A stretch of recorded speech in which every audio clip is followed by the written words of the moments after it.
Let me explain why company culture is vital to longevity, why success in the long run depends on company culture. I'm Zulf Chowdhury. I'm an economist. I'm also CEO, and I've been studying companies for the last 45 years.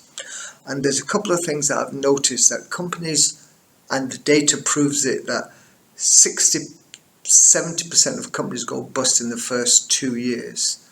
The ones that survive linger on. There's only a few, maybe 5% of those that actually last longer. And there's a reason for that.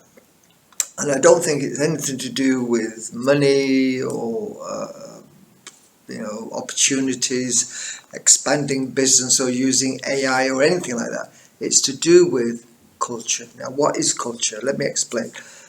It's a set of morals and a set of values that you have towards your staff, towards your customers, your suppliers. And that's what gives you a firm basis on which to keep going. Now let me explain. If you don't have a set of values, how do you know what kind of staff to employ? If you don't have a set of values, how do you know how to treat customers? How do your staff know how to treat customers? Obvious. If you don't have a set of values, how do you make decisions? How do you make corporate decisions? How do you make company decisions? Even for small companies, when you make decisions, you're based upon something. And that something is the values that you hold, the values that you cherish, the values that you yourself would like to employ and value. So it's important that you get that right. It can be reflected in, for example, your dress code. It can be reflected in hours of business, how you go about doing that business, how you treat your whole gambit of people that interact with you. But much more importantly, it provides consistency. It provides a kind of staff confidence. It provides resilience. And resilience is the key to lasting. Now, when I say resilience, I don't mean just, we can survive. It's how we use new technology, how we use new ideas to produce a culture that keeps thriving, keeps innovating, keeps changing. But in changing, it keeps its values the same. So that's the key thing.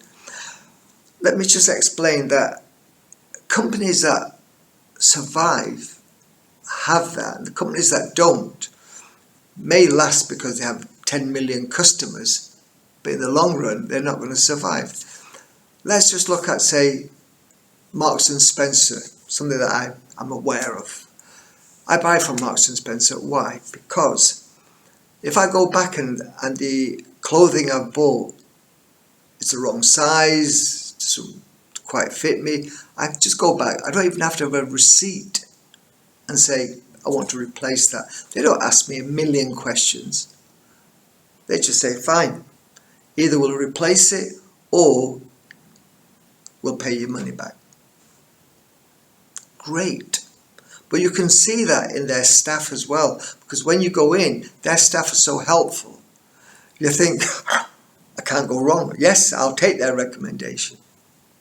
In the same way as I learned years ago that when you went to a public sector organization and they were buying from IBM and you said, hey, you can buy these computers cheaper somewhere else. And they said, yeah, but we don't get IBM backup, don't get IBM support.